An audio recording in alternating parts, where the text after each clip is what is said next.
Cricket বোর্ডের নির্বাচনে সরকারের যে হস্তক্ষেপ, ক্রীড়া উপদেষ্টা যে সরাসরি তিনি যে হস্তক্ষেপ করেছেন এবং সেটার প্রত্যেকটি প্রমাণ রয়েছে। এবং আমি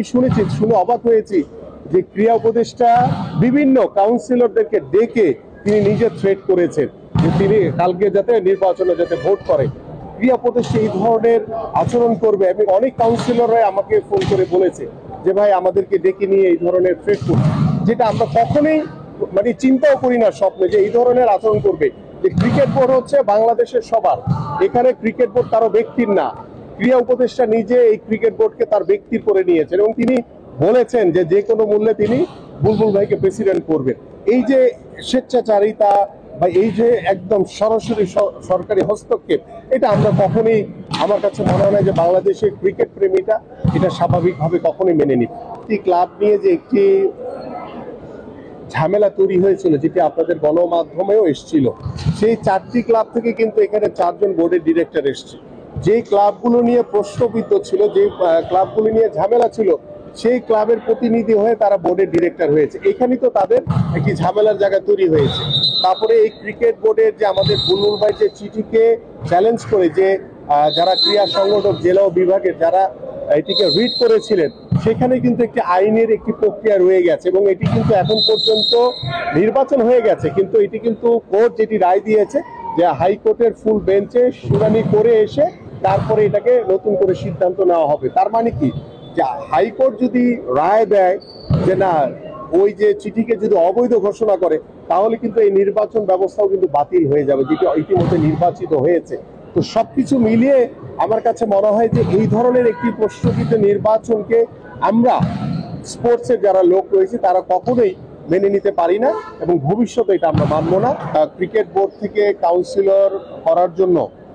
জেলা প্রশাসক এবং বিভাগীয় কমিশনারদেরকে চিঠি দেওয়া হয়েছিল।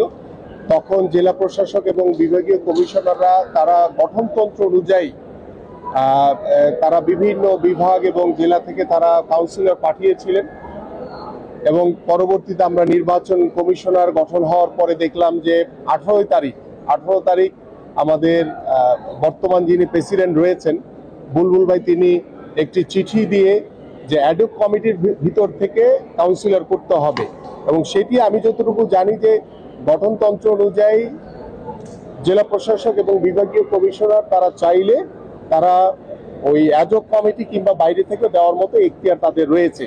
কিন্তু এখানে ক্রিকেট বোর্ড যেহেতু অ্যাডহক কমিটিগুলো আমাদের এনএসসি থেকে নিজের হাতের করা এবং তাদের যারা মনোমতো যারা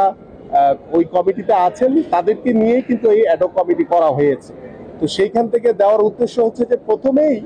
আমরা এই ক্রীড়া উপদেষ্টা এবং এনএসসির যে স্বেচ্ছাচারিতা দেখেছি, যে সরাসরি সরকারের যে হস্তক্ষেপ দেখেছি, সেই দিনই কিন্তু ক্রিকেট বোর্ডের যে নির্বাচন সেটা প্রশ্নবিদ্ধ হয়ে গেছে এবং সেটি নিয়ে এবং বুলবুল ভাইয়ের চিঠিকে নিয়ে কিন্তু আদালত পর্যন্ত গড়িয়েছে এবং সেই আইনের কাছে চলে যেতে হয়েছে আমাদের ক্রিকেট বোর্ডের নির্বাচনকে সামনে রেখে। এই যে একটি বিষয়, এই বিষয়টি আমাদের অত্যন্ত পীড়া দিয়েছে এবং আমার কাছে মনে হয় যে যারা ক্রিকেট প্রেমী রয়েছেন সবাইকেই প্রশ্নবিদ্ধ করেছে এবং সবাইকেই একটি হতাশার জায়গা তৈরি হয়েছে যে বাংলাদেশে ক্রিকেট নিয়ে এই ধরনের স্বেচ্ছাচারিতা, এই ধরনের প্রশ্নবিদ্ধ একটি নির্বাচন এবং এখানে সরাসরি একক কারো হস্তক্ষেপ এবং সরকারের হস্তক্ষেপ যেভাবে আমরা দেখেছি, যেটা আমরা কখনোই আমাদের কাছে কাম্য ছিল না। এবং আপনি যে বিষয়টি বলেছেন যে আমরা 15টি ক্লাব নিয়েও কিন্তু আমরা দেখেছি যে একটি স্বেচ্ছাচারিতার একটি বিষয়, যে তারা চাইলো দুদককে পাঠিয়ে দিল, তারা চাইলো আবার তারা ক্লাবগুলো সাসপেন্ড করে দিল, তারা চাইলো আবার ক্লাবগুলোকে রিড করলো, আবার তারা চাইলো উঠিয়ে দিল। এই যে একটি মানে কি বলে এটাকে সাববেজির মতো যে একটি খেলা, এটি আসলে আমাদেরকে অত্যন্ত পীড়া দিয়েছে এবং আমার কাছে মনে হয় যে এনএসসি থেকে যে বিষয়টি আপনি বলেন যে আওয়ামী লীগের যে এমপি প্রার্থী ছিল তাকে এনএসসির মতো সরকারি প্রতিষ্ঠান কিভাবে মনোনীত করলো এবং তারা এখন বলছে তারা এটা যাচাই বাছাই করে নাই, এখানেই বোঝা যায় যে এখানে এককভাবে কারো হস্তক্ষেপে এটা নির্ধারিত হয়েছিল এবং এককভাবে তার হস্তক্ষেপের কারণে এই বিষয়টি নিয়ে কেউ হয়তো বা তখন কথা বলেনি। যখন এটি গণমাধ্যমে এসছে তখন গিয়ে তাদের টনক নড়েছে। এখন তারা বলছে যে তারা বিষয়টি অবগত ছিল না। এটা টোটালি আমার কাছে মনে হয়েছে যে তারা একটি মিথ্যাচার করেছে এবং মানে বাংলাদেশের ক্রিকেটকে নিয়ে যেভাবে আমরা চিন্তা করি এবং বাংলাদেশের ক্রিকেটের যে নির্বাচন গিয়ে বাংলাদেশের মানুষ যে প্রত্যাশা করেছিল সেটা পরিপূর্ণভাবে প্রশ্নবিদ্ধ হয়েছে। এবং এই ধরনের একটি প্রশ্নবিদ্ধ নির্বাচন আমার কাছে মনে হয় না যে যারা ক্রিকেট প্রেমী রয়েছেন তারা কখনোই স্বাভাবিকভাবে এটি মেনে নিবে। এবং আমার কাছে যতটুকু তথ্য আছে যে এখানে আর্থিক লেনদেনও হয়েছে, যেটি অত্যন্ত আমাদের কাছে পীড়াদায়ক যে ক্রিকেটের মতো একটি জায়গায় বোর্ডের ডিরেক্টর হবে, সেখানে যদি আর্থিক লেনদেনের মাধ্যমে ওই বোর্ডের ডিরেক্টর নির্বাচিত করা হয় তাহলে তাদের হাতে বাংলাদেশের ক্রিকেট কতটুকু ভালো থাকবে এটা নিয়ে আসলে আমার মনে হয় যে আমার মতো সবার ভিতরে একটি শঙ্কা তৈরি হয়েছে। বর্তমানে যারাই মানে তাদের এককভাবে কোনো উইদাউট এনি কম্পিটিশন ছাড়া তারা যেভাবে নির্বাচিত হয়েছে, আমার কাছে মনে হয়েছে যে টোটাল নির্বাচন ব্যবস্থাপনা এবং বাংলাদেশের ক্রিকেটের যে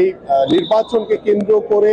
যে প্রশ্নবিদ্ধ যে জায়গাটি তৈরি হয়েছে, আমার কাছে মনে হয় যে এটা বাংলাদেশের ক্রিকেট প্রেমীরা বা বাংলাদেশের যারা ক্রীড়া সংগঠন সেটা কখনোই আমার কাছে মনে হয় না যে এই নির্বাচনকে স্বাভাবিকভাবে মেনে নেবে।